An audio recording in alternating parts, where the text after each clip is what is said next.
Hello and welcome to the big picture.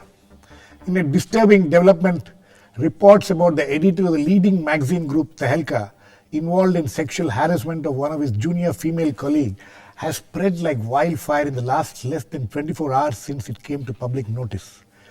The decision of the editor Tarun Tejpal to apologize, admit to his bad lapse of judgment and stay out of the magazine for 6 months and also give up the editorship has caused a storm. Most in the journalistic fraternity are demanding more than just apology and recusement. Meanwhile, the Goa government has decided to conduct a preliminary inquiry. The victim is yet to file any criminal charges, while the magazine is still to come out with a statement which is expected any time. However, even as this incident is important, larger issues have cropped up from this affair which needs to be discussed. The matter of sexual harassment and how media, which always points about others, deals with it within itself needs to be discussed apart from issues of ethics and laws which deal with it. We hope to discuss this today and provide some perspective in this charged atmosphere which prevails in the media today.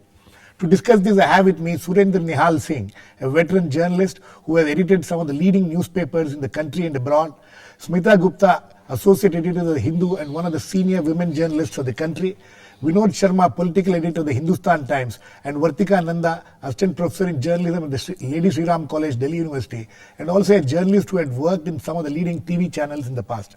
Welcome to all of you. Mr. Nihal Singh, a very disturbing development. It is less than 24 hours since it came to the public notice, and this atmosphere is really surcharged. How would you look at this entire situation? Do you think that when this matter was brought to the notice of the editor, the woman editor, Shoma Chaudhary, she could have set up some kind of a committee and looked at it?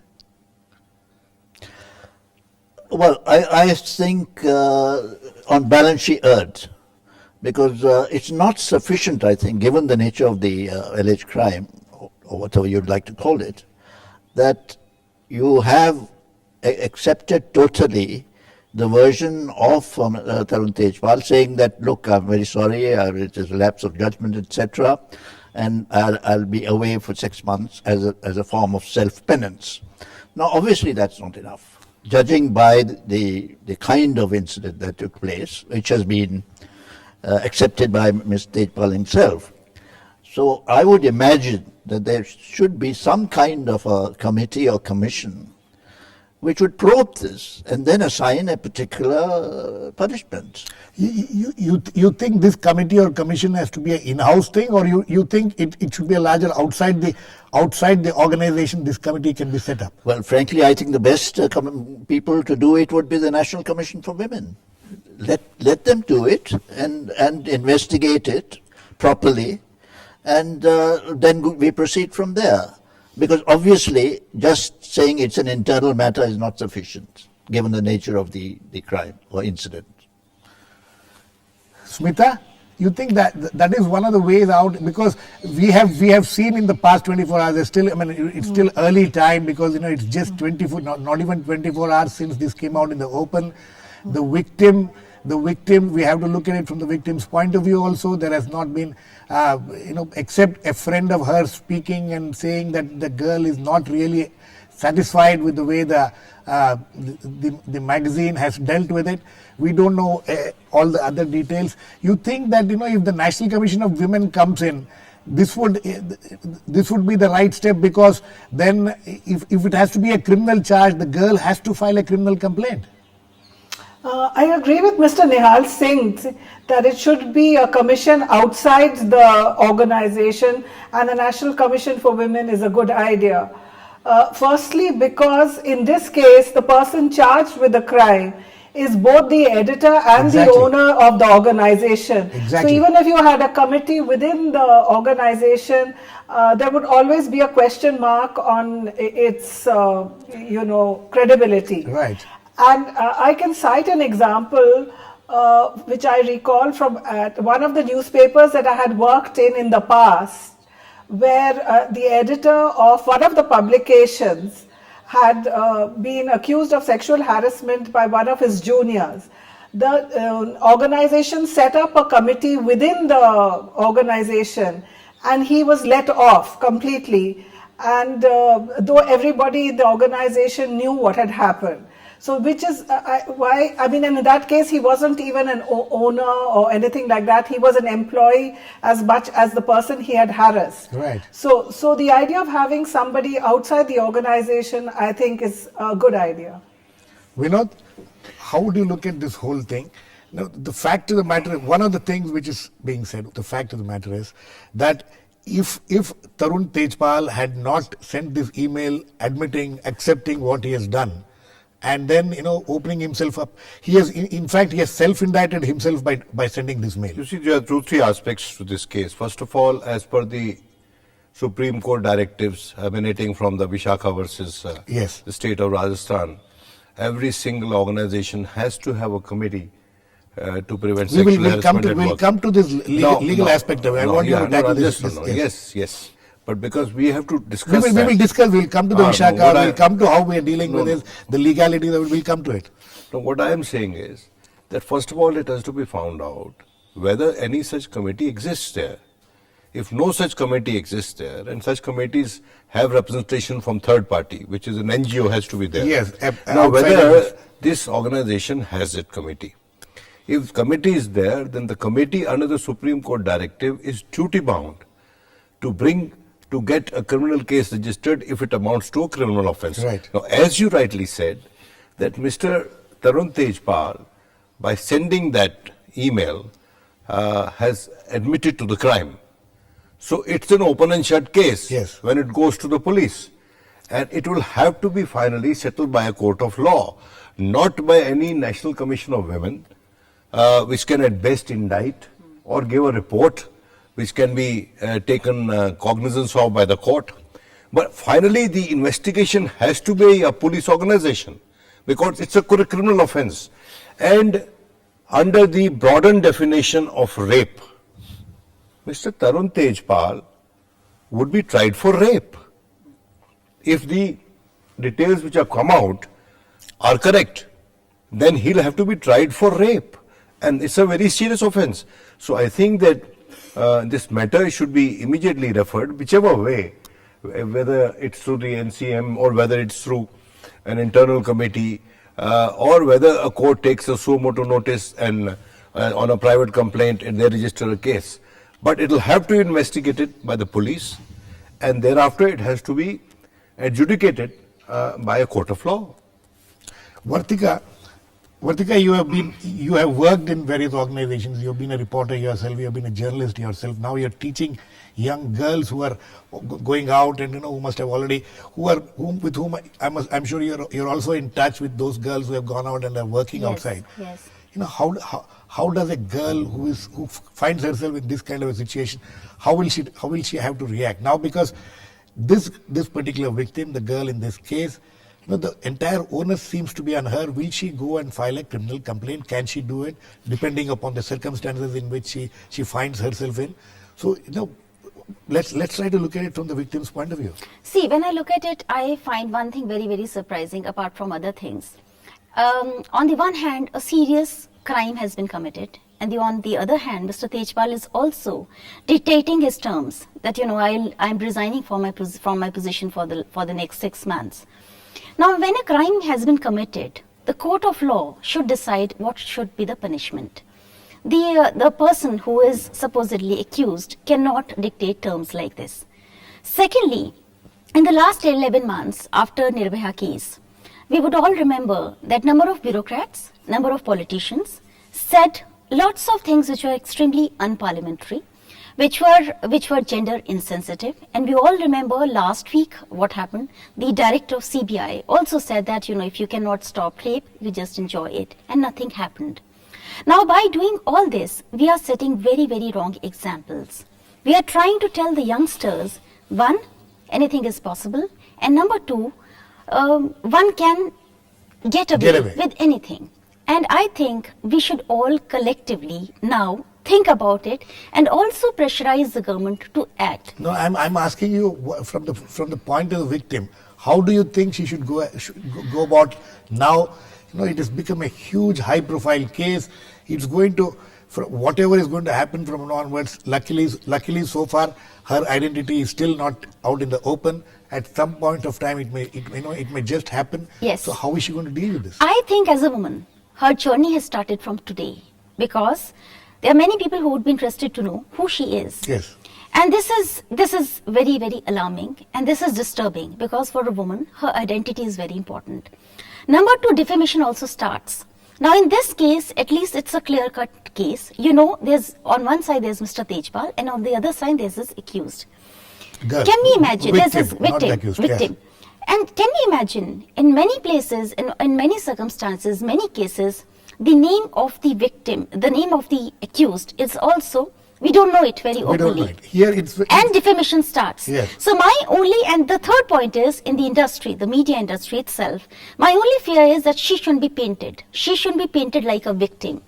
If she is painted like that, it will be very, very disturbing for her, because it will be difficult for her to build up a career again. Exactly.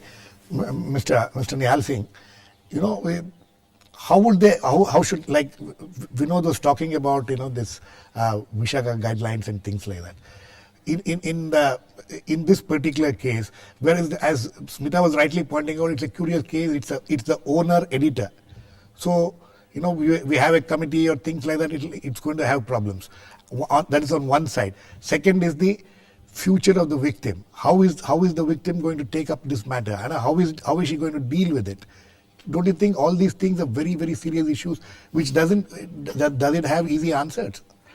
Well, there are no easy answers, because I presume and I fear that ultimately her identity will be known one Right. way or the other. So she'll have to be brave enough to come out in the open ultimately, to say, well, this has happened to me and I want justice.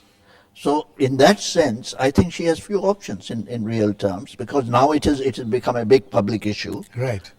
In the last 24 hours. Right. So you have to have somebody who is identifiable, A, and B, you have to have a credible inquiry committee. Now, whether it goes to the court in the first instance or not, I would suggest that it's better if the National Committee of Women would take it up in the first instance and then decide further what is to be done in the case. But we have to treat it with sensitivity. With absolute sensitivity. Smita, I want you also to look at it from the victim's point of view, as Mr. Nihal Singh says that, and Vartika is also saying, this is such a sensitive issue. Luckily that girl's identity is still not known. So the onus is now, at some point of time, the onus will be on her if she has to come out and file a complaint and things like that. How does a young girl deal with these kind of issues? Well, the positive thing about this case is that Mr. Tejpal has admitted his crime. Right. Regardless of the fact that he has given himself a nice, easy punishment. But from the victim's point of view, while legally, and the best thing would be if she would file a case, in the many years that I've been in journalism, there have been similar kinds of cases. And the tragic thing is that those who have been brave enough to come out and name the aggressor, many of them have found it extremely hard thereafter to continue in the profession. So, how does one protect the victim? That is a question that all of us have to ask ourselves. Absolutely. Vinod, how do we go about this? One thing. Second thing I want you to take up also, it may be a little diversion, but we have to take note of the fact that the Goa government has taken note of it. It started a preliminary inquiry. Do you think that it could take some kind of a political form? It has already taken a political color, and that's why I am a trifle circumspect about the NCM coming into the picture, because NCM is led by a congressperson who's contesting election in Rajasthan, and some members are also regular Congress members. And this matter is being taken up very forcefully on account of the journalistic track record of Mr. Tarun Tejpal and Tehelka on the whole, which hasn't exactly been of any comfort to the principal opposition of the day. So my worry is that if it goes to the NCM, it may get caught in a political tug of war. And that is where I think that the responsibility devolves upon Shoma Chaudhary, for the simple reason that she is the managing editor of that newspaper. Magazine. And if there is no committee to go into it, on the strength of the email that has been received from Mr. Tejpal, she on behalf of the institution perhaps can inform the police. I wonder whether that will happen or not, but that's one way. And of course, there are court rulings and directions on how to protect the identity of the victim. Unfortunately, the identity is already known to a large number of journalists, But you know, which is not a happy situation. Which is not a happy situation. Which is not a happy situation at all. But at the same time, I think that just because her identity is precious, should not be a kind of an escape route for the person who's committed the offense. This matter will have to go to a court of law for for justice to be delivered to that girl who's outraged. Vartika, let us for a moment presume that Tarun Tejpal was not the owner of the, he was just one of the employees or one of the editors who is not a owner. You think the kind of action which would have been taken in that case, is that the kind of action which we should expect now? Absolutely, it's going to be very, very difficult and different, because he has been holding a position which is very important and very powerful. So it will not be so easy to take an action. And in fact, when we are debating all this, we are also debating because he is a person of some kind of journalistic stature. Right. And he has proved his worth in the last many years. But at the same time, we should also not forget that within the media, there have been a number of instances when women have complained about sexual harassment, and there are a number of women journalists who have gone through it, and they were silent victims. None has taken this None. assumed this proportion. They couldn't. And this also leads us to the question that why it is so difficult to speak about a crime which is committed against women. When we look at women in media, we feel that they are empowered. They are very powerful, and they have their own position which is strong. This case has for the first time opened up a lot of questions for everybody who's outside media. Absolutely. And this is what we should all ponder about. Mr. Nihal Singh, I think Vartika has made a very interesting and important point. But let's go. You have been editors. In your days as editors of newspapers and things like that, fewer women were working in the media organizations. Now, women are there in almost all the media organizations. In some places, they are a majority, if not equal. So, in this kind of a situation, why is it that media organizations have not taken this seriously, these Vishaka guidelines or things like that? Why do you think media has failed in taking this issue seriously so far? Well, to begin with, I do not recall a similar incident of this grave nature And this grave and this with important- ramifications. Come out. Yes. In any of the newspapers I've edited. Yes. I mean, there are always minor incidents, somebody teasing somebody, innocently or, or even not so innocently. Yeah, but that you can deal with that at the level of 1-to-1 or 1-to-2. But in view of the gravity of the institution. But I would like to make a point regarding what Vinod said about it The politics of it. It is already politicized for the simple reason that you had BJP spokeswoman vociferously saying that, look, you media, you're partisan because you were so strong against the surveillance in Gujarat, and now There is this attempt to mix these two issues. Yes, so it's already been done, and I would suggest that the two are totally dissimilar. Absolutely. That in the one case it was a blatant misuse of state machinery for a private person, whatever, we don't know the full story. Right. Whatever the story is. That's a ultimately. different story altogether. We And don't this have to- is we a should not- case of physical malfeasance on the part of a senior and admission. and admission to that, and apportionment of punishment by himself. By himself. I mean, there has to be a limit. Smita, you have worked in many organizations in the several years that you have been in this profession. Has there been, have the women demanded this kind of, on the basis of Vishaka guidelines, that we need to have this kind of committees in the organizations? And what has been the kind of responses which you have seen or even heard about in other organizations from your colleagues and friends?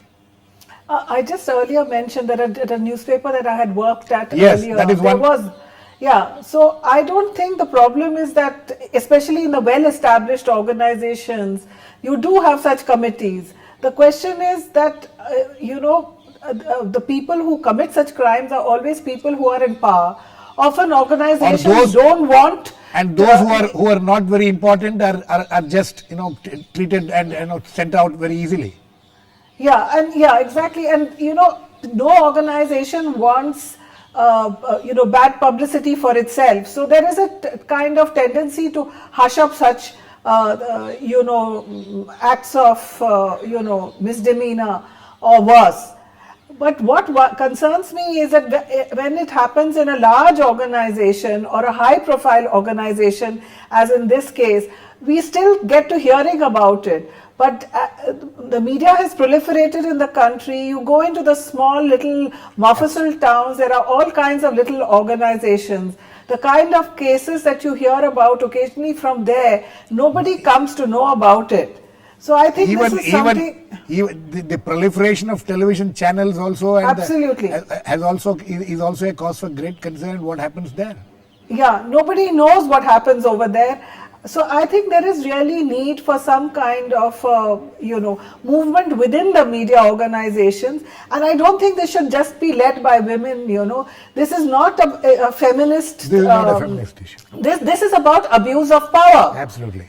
And so therefore I think that all journalists, men and women, must come together for to create a kind of, to conscientize the profession. I would like to add one point here. Yes. I think we also lack unions in media. We do not have a forum, an effective forum, where people can collectively talk about something. Secondly, we also need to look at the role of Press Council of India, which is... Do you think the Press Council would come into the picture No, here? I don't think. It can, if it wants to, It's but I not don't a case think. of press freedom. But- it is not a case of, nobody's freedom here in terms of his profession has been obstructed. I think that they have a different charter. But, may I say something at it may sound politically incorrect to say this, but I think this point has to be also factored in. If we want to have a good system in place where justice is done. You see, why was it that committees were sought to be created internally in every organization? Because at times there have been instances of misrepresentation of facts. Right. For instance, I know of a couple of cases where people have lost jobs on the basis of a letter given while leaving the organization, and citing an incident which was pretty old. And the people have lost jobs, This is not to suggest for a moment that any woman who faces harassment should not get justice. But what I'm saying is that if the system is even-handed, people will have faith in it. And in order to have that kind of a system, we'll have to see that it's purely bipartisan in nature, has adequate representation from people from outside, like an NGO. It is laid down Which it is in the laid down in the Vishaka Vishaka guidelines. guidelines, yes. And every single organization should have it and try and make it as effective as possible and as bipartisan as possible. Mr. Nihal Singh, how do you make this bipartisan? If the presence of one NGO and that one NGO member may be somebody who is friendly to the organization, friendly to the owner, friendly to the editor or whoever it is. How do we? And this Vishaka guideline says that there has to be internal committees, and what Smita was just pointing out about one case where she herself has known about it, that internal committee absolves the person. How do you deal with it? How do you create these bipartisan committees? No, I think first I'd like to say how journalism Functions. pattern has changed, how Right. dramatically it has changed. Absolutely. To begin with, In this case, it's high profile because we are dealing with editor-in-chief cum proprietor or part proprietor. And sir, we cannot forget the fact that if he had not written that email, this thing may not have come out in the fashion in which it has come out. In the way he has admitted himself, and which has led to all these. Well, things. we don't know the full story why he did that. Why he did not know why he did that. Maybe it was emerging anyway. It's not a question of why. It's a question of that here is a case where it's a black and white case because he has admitted to it. There are so many cases where they don't admit. What do we do? No, the point is that in today's journalism, Indian newspapers, mostly the editors don't count unless it's a family-owned paper or a trust. Exactly. So there are no editors in Yeah, that sense. right. So, the high-profile nature of this case is because there is a real editor who is a part owner. Right. So that is point one. Two, you asked how do we go about it in terms of how do we deal with it. How do we set I have mean, bipartisanship in this? Yeah, but if you have the trend of contract journalism, how can you form a union? That's exactly What is the point. incentive of forming a union? So that is unrealistic in today's conditions, I think. Because in the old days, yes, there were editors who function as editors. But that is no longer the case, except in family-owned newspapers or trusts. Smita, how do we go about? I mean, these are all very tricky problems which we are facing today. Luckily, I mean, unfortunately or fortunately, this issue has come up in the open. Now this has come out, and so that we are discussing this. But we have never discussed about the Vishaka guidelines being implemented in the media for I don't know for how long. I can't even remember when it was ever discussed. You're absolutely right. And Mr. Nihal Singh, who was my editor, in those days when people like Mr. Nihal Singh or Mr. Varghese were editors, they were extremely strong editors and they kind of set the tone. They had the moral authority. They had moral authority. Today, in many publications that has vanished. And as far as the question of being bipartisan, somehow, what is bipartisan here? I mean, the law has to be loaded in favor of the person who is more vulnerable. Because there cannot be any kind of equality between someone in authority and someone who is working for that person. Absolutely. Bipartisan, not in terms of... Vinod, bipartisan in terms of what kind of people are sitting on that committee. Exactly. Not bipartisan in terms of, placing, the rules, not considering the laws, vulnerability of the one gender against another. In terms of representation on that panel. The laws are very clear. There is no problem with the laws. The laws can be changed. These are only guidelines, directives of the Supreme Court. Last words May I tell you one thing? Yes. As has been pointed out by Mr. Nihal Singh, today there is veritably no labor right available to journalists in the organization. Right. There are no gender rights available, as is obvious. And there are many other rights which are not available. In fact, the freedom of the freedom of speech and the freedom of the press itself, we can go on debating as to how solidly placed it is today within the profession. Yeah, but So, because there is a degree of change which is not exactly a positive change, we have to have an arrangement which is common to all organizations and which is decided perhaps at the level of the INS, the Editors Guild, or wherever, So there needs to at be least some the proprietors will have to be involved in that. So there needs to be some fresh thinking Yes, on this fresh whole thinking issue. is required. What we have right now is not going to be enough. I think what we should do is to make this a lodestar, saying that, look, we are the media, we shall be impartial and fair, even though one of us is involved. Right. So this has come up as a wake-up call, and this is the time when the media needs to sit and put its head together. As we discussed just now, what we have is not enough. There needs to be some fresh thinking. But as far as this particular incident, as far as the Tehelka incident is concerned, we'll all have to look at it from the victim's point of view. Hopefully, the victim will find her justice, and hopefully she'll also be protected. Thanks to all my guests, Smita Gupta, Mr. Nihal Singh, Vartika, Nanda, and Vinod Sharma. Please keep watching. We'll come back with another issue in the big picture, same time tomorrow.